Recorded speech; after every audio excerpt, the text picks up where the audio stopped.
Hello everyone! So this is Edmond, Mindaros Channel, isang content creator at gumagawa ng mga tutorials katulad ng laptop, PC troubleshootings, mobile device troubleshootings at marami pang ibang klaseng tutorials na sinishare ko dito sa akin channel.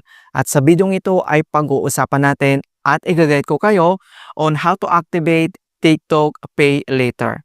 So kapag sinabing Pay Later, so ibig sabihin yan, pwede ka mag-shopping or mag-checkout, mag-place order dito lang sa TikTok na hindi mo kaagad binabayaran. Kung hindi mo kabisado kung paano ba i-activate ang yung TikTok Pay Later mo, then ang video ito ay makakatulong sa iyo as your guide.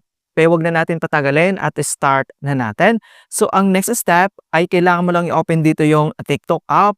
So dito lang sa ating TikTok profile homepage, dito lang sa baba, kailangan mo lang i-click dito yung shop. So, dito lang sa ating shop, so dito lang sa pinakataas ay kailangan mo lang i-select dito yung Pay Later. Kapag may nakita ka ng Pay Later dito, pwede mo na yan i-activate. Kapag wala naman, kailangan mo lang hintayin na magkaroon ka ng Pay Later credit dito. Once kapag clinic mo yan, at ganito na yung makikita mo. So, TikTok Pay Later, so check my credit limit. So, nandito naman yung other details dito. And then next, itap mo lang dito yung check my credit limit.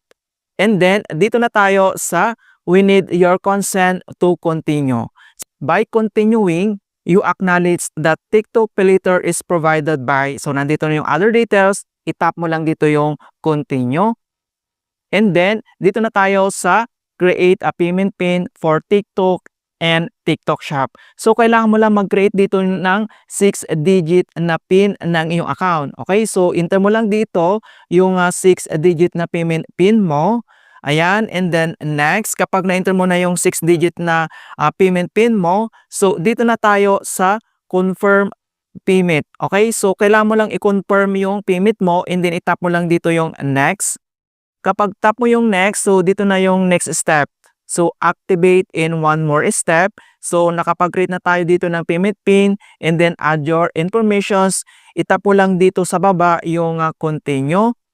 And then, dito na tayo sa other step na select ID. So, dito naman sa ID type, nandito yung pwede natin gamitin. So, mayroon ditong tatlong recommended na pwede mong gamitin like Telsis ID, National ID yan, Professional ID card, Driver's License, Passport you made, Postal ID, and then yung SSID. So, ito yung ginamit ko, itong aking Telsis ID or yung National ID.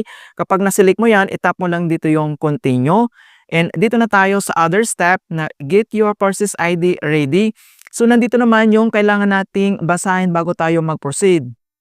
Please make sure you are in a locations with good lighting for optimal result and then position your ID document within the camera lane. So, kailangan mo lang i-check dito yung circular icon, yung I consent.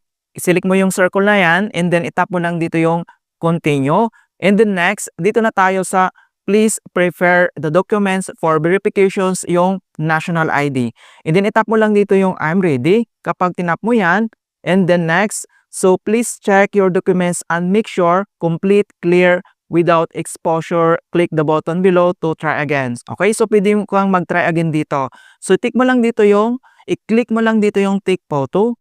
And then, kailangan mo lang scan front side. So, please make sure the documents within is the frame, within the edges aligned. So, yung ating card, yung national ID natin, kailangan dito sa frame, mga kaibigan, nakatapat po yan. And then next, dito na tayo sa scan back side, yung likod ng ating national ID. So, please make sure the document is within the frame with the edges aligned.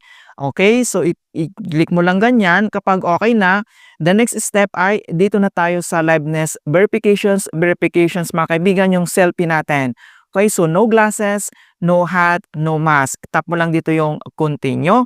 Ayan, so nandito yung lalabas ka agad, get closer, itapat mo lang dito yung mukha, and then kapag okay na yan, so ganito na yung makikita mo in the next step. Confirm your details. Okay, so automatically collected na yung details natin dito by uploading yung ID natin. So before proceeding, make sure they are all correct. So kailangan mong i-double check yung all details. So nandito na yung na-capture yung ating ID na ginamit. So double check mo yung ID number, yung ID issuing date, tap lang dito yung continue, yung nationality, full name, place of birth, date of birth, yung address natin, itap mo ulit dito yung continue. And then next, ito naman yung ating address and then yung ating gender. And then itap mo ulit dito yung continue. Kapag okay na, in the next step, dito na tayo sa additional informations required. So, we need a little more informations from you. So, this one take long, mabilis lang to. Itap mo lang dito yung continue dito sa baba. And then, your details, kailangan mo lang maglagay dito yung email address, educations, and then yung ating marital status. Okay? So, dito sa education, so nandito naman yung selections, pre-high school, diploma, college, college postgraduate, technical vocational graduate. So, yan yung pagpipilian mo sa educations.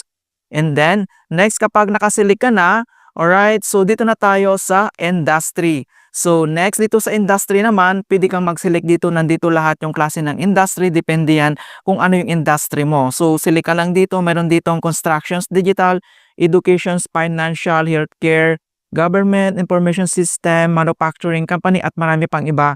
Select ka lang dito sa circular icon dito lang sa right corner niya. And then next, kapag nakaselect ka na, dito na tayo sa occupations or industry. So, select yung occupations mo lang. So, dito naman ay meron kang pagpipilan dito ng government employee, private company, business owner, self-employed, retired, student, unemployed, or other. So, select ka lang dito sa circular icon dito lang sa right corner kung ano yung occupations mo. So, dito na tayo sa monthly income. Select ka lang dito kung magkano ba yung monthly income mo. So, dito naman sa right corner, select mo lang dito yung circular icon. Kapag nakaselect ka na ng monthly income, dito na tayo sa region, province, and city. I-click mo lang dito yung select your region and then itap mo lang dito yung continue. So dito sa region, select mo lang. And then next, dito na tayo sa ating province. Select mo lang ulit dito. And then dito na sa city, select mo lang dito kung anong city ka. And then next, kapag nakaselect ka na, dito na tayo sa ating address. Enter mo lang dito yung complete address mo, yung postcode.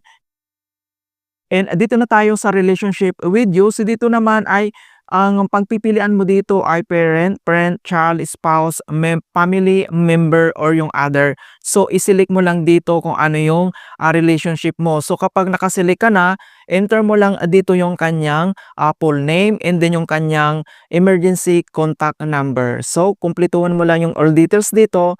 Kapag okay na, itap mo lang dito yung continue. Ayan. So, next step, dito na tayo sa reviewing credit. So, we'll send a message to your inbox once we've confirmed the result of your credit review. I-click mo lang dito yung okay and napakabilis lang naman talaga and ma-approve ka kaagad kapag lahat ng details na lagay mo ay tama and then correct yung informations. So, ganito siya, makaka-receive ka ng congratulations, you have activated TikTok Pay Later. So, pwede mo na itong gamitin. I-tap mo lang dito yung Shop with TikTok Pay Later. Alright, so ganoon lang po kasimple kung paano natin i-activate yung ating TikTok Pay Later dito lang sa ating TikTok app. In hope na nakapagbigay ako ng konting kaalaman at guide tungkol sa TikTok app tutorials. Thank you guys and see you in my next tutorials.